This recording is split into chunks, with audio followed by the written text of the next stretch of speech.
ഇടതുവോട്ടുകളുടെ ആത്മവിശ്വാസം പതിയെ ചോർന്നു തുടങ്ങുകയാണ്. അതായത് ഇപ്പോൾ 100 സീറ്റിന് മേളിൽ വിജയിക്കുമെന്ന് LDF ഉറപ്പ് പറയുമ്പോഴും ഏകദേശം അതിൻ്റെ പകുതിയോളം സീറ്റുകളിൽ വിജയിക്കുമെന്നാണ് ഇപ്പോൾ CPM-ൻ്റെ ഒരു നിലവിൽ പറഞ്ഞിരിക്കുന്നത്.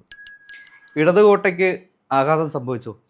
ആഘാതം സംഭവിച്ചതല്ല. ഇപ്പോൾ നമുക്കറിയാവുന്നതുപോലെ കേരളത്തിലെ ഏറ്റവും പ്രബലമായിട്ടുള്ള രണ്ട് കക്ഷികൾ, ഒന്ന് UDF-ഉം LDF-ഉമാണ്. 10 വർഷമായിട്ട് കേരളം ഭരിക്കുന്നത് LDF ആണ്.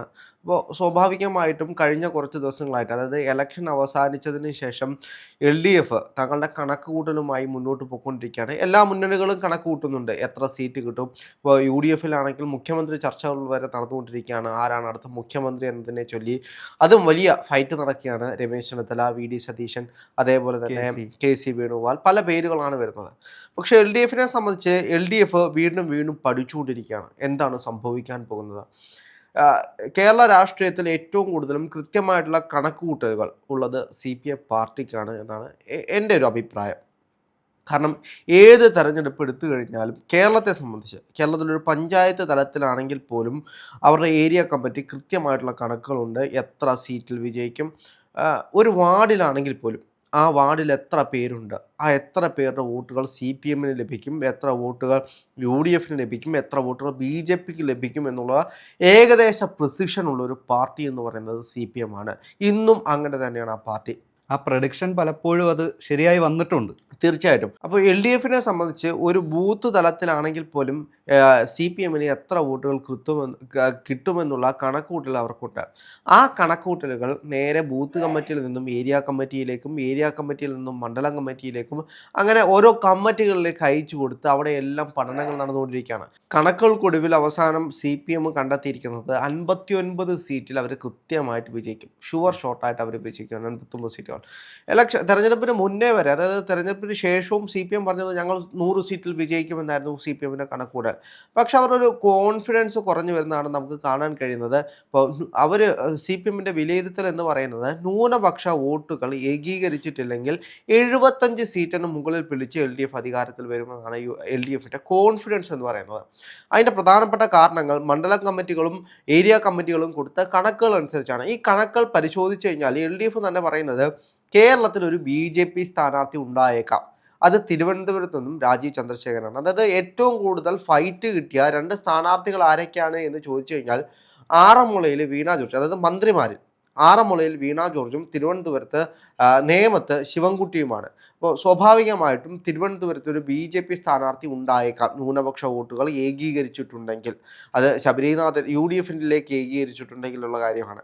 അങ്ങനെയാണെങ്കിൽ അവിടെ ശിവൻകുട്ടി തോക്കുന്നൊരു സാഹചര്യം ഉണ്ടാവും.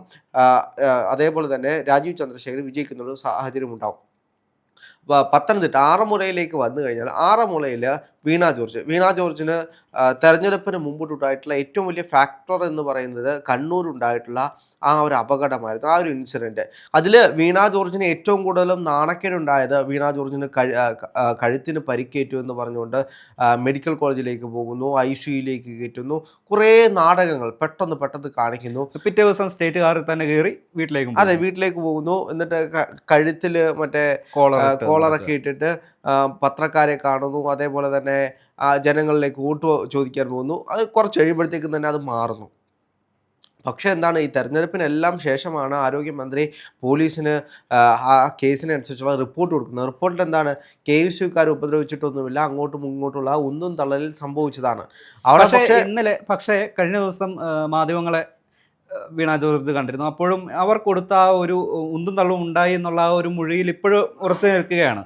അത് തീർച്ചയായിട്ടും ഉന്തും തള്ളലും ഉണ്ടായ മൊഴിയിലാണ്. പക്ഷേ ഇവിടെ മൊഴിയുടെ വൈരുദ്ധ്യം എന്ന് പറയുന്നത് സ്വാഭാവികമായിട്ടും ഇപ്പോൾ മന്ത്രിയുടെ പേഴ്സണൽ സ്റ്റാഫ് കൊടുത്തുള്ള പേഴ്സണൽ ഗൺമാൻ കൊടുത്തുള്ള മൊഴി എന്ന് പറയുന്നത് ആരോഗ്യമന്ത്രിയെ ആയുധങ്ങൾ കൊണ്ട് ആക്രമിച്ച് പരിക്ക് വരുത്താൻ നോക്കി, അങ്ങനെയുള്ള മൊഴിയായിരുന്നു കൊടുത്തിട്ടുള്ളത്. ഇതുവരെ ആ ഒരു ആയുധം കണ്ടെത്താൻ പോലീസിന് കഴിഞ്ഞിട്ടില്ല.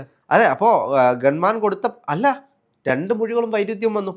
ഗൺമാന്റെ മൊഴിയിലും ആരോഗ്യമന്ത്രിയുടെ മൊഴിയിലും രണ്ട് വൈരുദ്ധ്യങ്ങൾ വരുമ്പോൾ സ്വാഭാവികമായിട്ടും കേസ് തള്ളിപ്പോകാനുള്ള സാഹചര്യങ്ങളുണ്ട്. അല്ലെങ്കിൽ KSUവിൻ്റെ പ്രവർത്തകർക്ക് ഇളവ് കിട്ടാനുള്ള എല്ലാ സാഹചര്യങ്ങളും അത് നിലനിൽക്കുന്നുണ്ട്.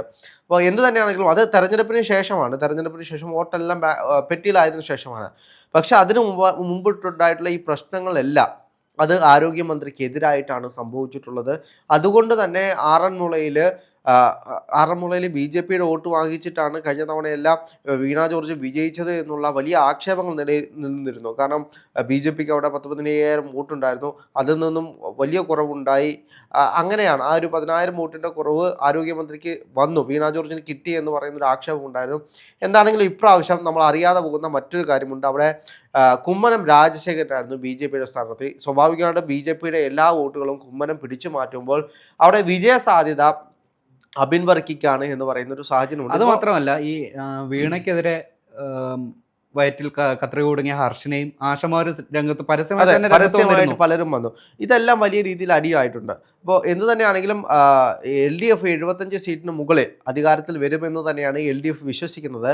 ന്യൂനപക്ഷ ഏകീകരണം UDFന് അനുകൂലമായിട്ടാണെങ്കിൽ ഒരു തോൽവി ഉണ്ടാകും, ഒരു തുടർഭരണം ഉണ്ടാകില്ല എന്നാണ്. പക്ഷെ അതിനപ്പുറത്തേക്ക് നമ്മൾ ശ്രദ്ധിക്കണം മറ്റൊരു കാര്യം എന്ന് പറയുന്നത്, കഴിഞ്ഞ ദിവസമായിരുന്നു SN മാധവൻ ഒരു എക്സിറ്റ് പോൾ എന്ന് പറയാൻ കഴിയും, അദ്ദേഹത്തിന്റെ ഒരു അഭിപ്രായം പറയുന്നത്. ആ അഭിപ്രായം അനുസരിച്ച് 65 സീറ്റുകൾ മാത്രമേ UDFന് ലഭിക്കുകയുള്ളൂ എന്നാണ് അദ്ദേഹം പറയുന്നത്. ബാക്കി സീറ്റുകൾ, അതായത് BJP ഒരു സീറ്റ് പോലും പിടിക്കത്തില്ല, ബാക്കി സീറ്റുകൾ അത്രയും പിടിക്കാൻ പോകുന്നത് LDF തന്നെയാണ് എന്നുള്ള രീതിയിൽ പറയുന്നുണ്ട്. യഥാർത്ഥത്തിൽ അതെങ്ങനെയാണ് സംഭവമാകുന്നത് എന്നുള്ള ചോദ്യങ്ങൾ നിലവിൽ നിൽക്കുന്നുണ്ട്. അതിന് പ്രധാനപ്പെട്ട കാരണം ഇപ്പോൾ അദ്ദേഹം പറയുന്നത് അനുസരിച്ചാണെങ്കിൽ കാസർഗോഡ് UDFന് 2 സീറ്റുകൾ മാത്രമേ ലഭിക്കുകയുള്ളൂ എന്നാണ് പറയുന്നത്. പക്ഷേ കാസർഗോഡ് ഇപ്രാവശ്യം വലിയ അടിയാണ് LDFന് ഉണ്ടാകാൻ പോകുന്നത് എന്നുള്ള പഠനങ്ങൾ അല്ലെങ്കിൽ റിപ്പോർട്ടുകൾ പല വഴിക്ക് നിന്നും വരുന്നുണ്ട്. അപ്പോൾ ഇതെല്ലാം എങ്ങനെയാണ് ടാലി ആകുന്നത് എന്നുള്ളൊരു ചോദ്യം ബാക്കിയല്ലേ? അത് മാത്രമല്ല, ഈ കാസർഗോഡ് മാത്രമല്ല, അവിടുന്ന് ഒരു വടക്കൻ ജില്ലകളിൽ കോഴിക്കോട് 3 സിറ്റിംഗ് സീറ്റുകൾ LDFന് കൈവിട്ടു പോകുമെന്ന് ജില്ലയിൽ തന്നെ അവരുടെ പഠനത്തിൽ പറയുന്നുണ്ട്. അതായത് കോഴിക്കോട് സൗത്ത്, കുന്നമംഗലം, അതുപോലുള്ള 3 മണ്ഡലങ്ങൾ. അപ്പോൾ ഇങ്ങനെ കണക്ക് കൂട്ടിയാൽ ഓരോ ജില്ലകളിൽ നിന്ന് ഇവരുടെ കയ്യിൽ നിന്ന് കൈവിട്ടു പോയേക്കാവുന്ന ഒരുപാട് മണ്ഡലങ്ങൾ ഉണ്ടാവും. ഇപ്പോൾ പേരാമ്പ്രയിൽ ഒരു 50-50 ചാൻസ് ആണ്. അതായത് ജയിക്കുന്ന ആൾക്ക് 5,000-ന് താഴെ ഭൂരിപക്ഷം ഉണ്ടാവും എന്നാണ്. അതായത് ഫാത്തിമ ദഹലി ആണെങ്കിലും ഇപ്പുറത്ത് TP രാമകൃഷ്ണൻ ആണെങ്കിലും രണ്ടുപേരും വിജയിക്കുകയാണെങ്കിൽ നേരിയ ഭൂരിപക്ഷം, ഒരു 2,000-3,000 വോട്ടിന്റെ ഭൂരിപക്ഷം മാത്രമാണ് രണ്ടുപേർക്കും ലഭിക്കാൻ. രണ്ടുപേർക്കും ആ ഒരു വിവാദം ഉണ്ടാക്കിയ ഒരു ഇതുണ്ടല്ലോ, ഒരു ഡാമേജ്, അത് വളരെ ആ ഒരു വോട്ടിൽ പ്രതിഫലിക്കുമെന്ന് വേണമെങ്കിൽ പറയാം അല്ലെ.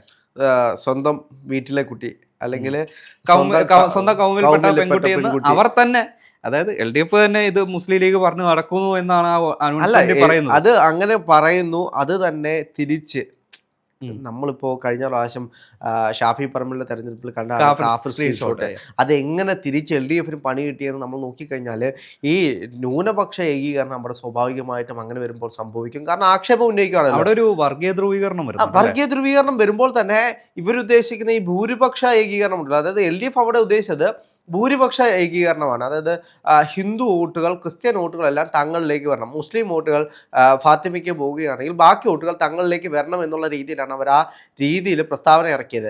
പക്ഷേ ഇവിടെ സംഭവിക്കാൻ പോകുന്നത്, എങ്ങനെയാണോ ഷാഫി പറമ്പിലിന് കാഫിർ സ്ക്രീൻഷോട്ട് അനുകൂലമായിട്ട് വന്നത്, ഇത്രയും വലിയ നാടകങ്ങളൊക്കെ ഉണ്ടാക്കിയിട്ട്, അതേപോലെ തന്നെ ഈ വിഷയം അനൗൺസ്മെന്റ് അനുകൂലമായിട്ട് വരാൻ പോകുന്നത് ഫാത്തിമയ്ക്കാണ്.